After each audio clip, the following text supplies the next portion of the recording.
Hello, and welcome to today's History Social Science video lesson. For today's work, you'll need some paper and a pen or pencil. Before we get into that portion of our lesson, I want to start with a little visual inquiry to help get our minds working and our curiosity piqued. I'm going to show you a picture from the past, but I'm not going to let you see the whole picture all at once. Pictures can be great primary sources that help us gain insight into the past. We're going to look at this picture section by section, and while we do that, I want you to keep 3 questions in mind. What do you see? What might be happening? And what do you wonder about?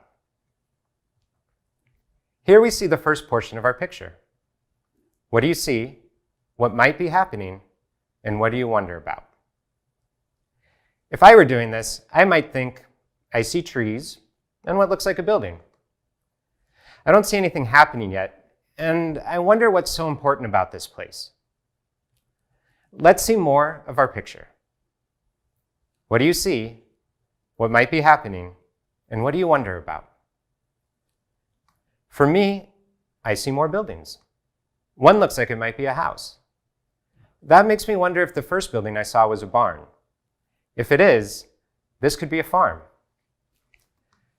Let's reveal another section of the picture. What do you see? What might be happening? And what do you wonder about? For me, I can see more of the foreground, and I see a man, and it looks like he may be working in the field. I wonder, is this his farm?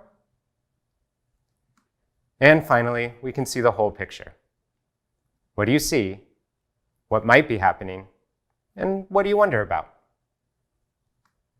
When I look at a picture like this, it gives me a better understanding of the time I'm studying, and it even helps me put myself back in that time. Now, I want you to think of your answer to another question. Would you be willing to move to a foreign country to find work to support your family? Countless numbers of people have struggled with this question throughout history, and many still struggle with it today. Our topic in this video is the Bracero program, an agreement between the United States and Mexico, begun during World War II, that allowed Mexican laborers to work in the U.S. agricultural industry. Before we begin our overview of the Bracero program, let's talk about why it's important to learn about. While the Bracero program was in operation, there were a number of debates surrounding it. For instance, many in the United States argued that the presence of Mexican laborers provided competition to American workers, and this would cause their wages to decrease. Others argued that the participants in the program faced exploitation and poor working conditions. The fact that participants in the program were forbidden from negotiating directly with their employers or going on strike made these problems worse. Still, others believed that the Bracero program's existence led to many additional Mexican workers entering the United States without legal documents, and that an increase in undocumented immigrants would further harm American workers. Do some of these controversies sound familiar? If they do, that's because many of the challenges we face today are similar to those we've wrestled with in the past. As we learn about the Bracero program, let's pay particular attention to how people address these challenges in the past, and how we may learn from their successes and their mistakes. In just a couple of minutes, you'll watch a brief video with information about the Bracero program. As you watch the video, pay attention to the images that you see. How do they make you feel? The Bracero program took place over 70 years ago, but do the images you see look like something we might see today? We're going to use a double entry journal to record your reactions to the video. To do this, start by taking out a piece of paper. On your paper, make 2 columns. You can do this by folding the paper in half and drawing a line down the crease. On the left side, write down 3 questions that are going to guide your viewing of the video. At the top of the left column, write the first question. What would it be like to be a person who participated in the Bracero program? Move a third of the way down the column and write the second question. Was the Bracero program fair to Mexican workers and U.S. workers? Finally, 2/3 down the column, write the third question. How can the history of the Bracero program help us understand the issues of immigration and citizenship today? As you watch the video, record information you see in the left column under the appropriate guiding question. For example, as you watch the video, you may see an image of laborers working in the field. You can record that information under the first question, as the image helps you understand what it was like to be a person who participated in the Bracero program. Just record what you see. It can be bullet points or whatever works for you. Let's begin with a brief overview of the Bracero program. Between the years of 1942 and 1964, an agreement was established between the American and Mexican governments, which brought millions of Mexican laborers to the United States to work mainly in agriculture. This agreement, known as the Bracero program, enabled Mexican workers to sign short-term contracts to harvest crops and perform other manual labor jobs in the U.S. Originally, the rationale was to have the Braceros fill the gap left by American workers who were serving in World War II. It's important to note that the Spanish word bracero translates to a person who does manual labor. During this time in history, Mexico was experiencing high unemployment rates and poverty due partly to an extreme drought.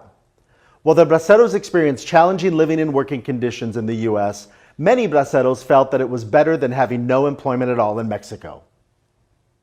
As part of the Bracero program, millions of workers traveled from all across Mexico to the United States. Their destinations were mainly border states such as California, Arizona, New Mexico, and Texas. These border states had large agricultural industries and a high need for laborers. Before coming to the United States, potential laborers were required to go to reception centers in Mexico. Holding their belongings, they applied for work in the hope of being selected for the journey to the United States. In this photo from 1956, hundreds of potential workers are gathered outside of a reception center in Monterrey, Mexico. In this historic image, Braceros walk side by side, forming long lines as they trekked for miles through the hot and arid Mexican landscape to ultimately arrive in the United States. During a 2005 audio interview with Pedro del Real Perez, a former Bracero, he said, "Everyone wanted to come here, for good or bad, well treated or poorly treated. Either way, people wanted to come. We needed to come." Before being allowed to cross the border into the United States, the Mexican laborers endured often humiliating medical exams and were sprayed with toxic chemicals in an effort to protect U.S. crops. Here, a large group of approximately 100 Braceros is being examined by medical personnel and sprayed with the pesticide DDT. Upon arriving in the U.S., the Braceros were transported to locations indicated on their contracts. These locations were mostly farms that needed laborers. The Braceros performed back-breaking work known as stoop labor, which involved bending and squatting for many hours. As shown, stoop labor was performed in large fields in order to plant seeds in long rows and harvest various crops. Crops planted and harvested by Braceros in California and other western states included cotton, lettuce, tomatoes, grapes, and a variety of other fruits and vegetables. Let's examine this timeline. In 1924, the U.S. Congress passed the Immigration Act, which restricted immigration based on country of origin. In 1941, the U.S. entered World War II. In 1942, an executive order created the Bracero program based on a diplomatic agreement between the U.S. and Mexico. In 1951, Congress passed Public Law 78, which formalized the Bracero program. In 1964, the Bracero program ended. And in 1965, Congress passed the Immigration and Nationality Act, which repealed the Immigration Act of 1924. From the perspective of farm owners, there was a fear that military deployment and new wartime jobs would mean a reduction in the number of available farm laborers. New wartime jobs included assembling B-34 bombers, as depicted here. Farmers were also concerned that they'd need to increase workers' pay drastically in order to attract enough laborers. Students can learn that there was an economic motivation for the Bracero program. For individual braceros, employers did not always honor their contracts. Pay was often lower, hours longer, and conditions more grueling than promised. For example, in this 1957 photo taken in Watsonville, California, several braceros are comparing their paychecks. The stubs were seldom written in Spanish and often did not include itemized deductions. Braceros had limited ability to contest unfair treatment. They were far from home in a country where they did not speak the language and had few legal rights. Their employers, on the other hand, often had considerable power, especially in their local community, given their familiarity with local laws and customs and personal relationships with law enforcement officers and judges. An example of the Braceros' living conditions can be found in these photos from a California Bracero camp in 1956. Workers endured cramped living quarters, including double-decker canvas beds in a shed-like building and substandard showers that piped in cold water.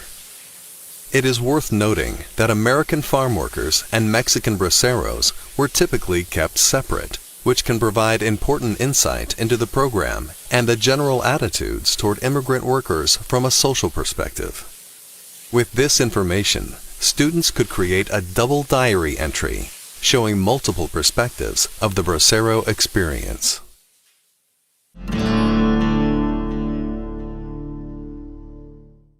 Now that you know more about the Bracero program, and have recorded some key details in the left-hand column of your double-entry journal, take some time to write down your thoughts about what you saw in the right-hand column. These can be reactions you had, questions the information or images prompted, or connections you've made to events happening today. For example, if you noted an image of workers bent over in the field, you may want to ask the question, did they suffer any long-term problems from working in that position all day? If you want to go further, consider how you might respond to the question, would a program similar to the Bracero program be possible today? If so, what changes might you make to learn from the challenges of the past? Now that you've recorded a lot of information about the Bracero program and thought through your reactions and questions, let's take some time to put ourselves in their shoes.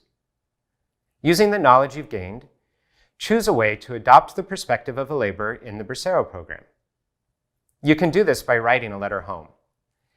Many Braceros left behind family and loved ones. How would you communicate your experiences to them? Would you be completely honest? Or would you try to focus on the good things so they don't worry? If writing isn't your thing, you could try creating a drawing or other piece of art. As a Bracero, you've left your home and your family to come do backbreaking work in a foreign country. How might you process that in a drawing?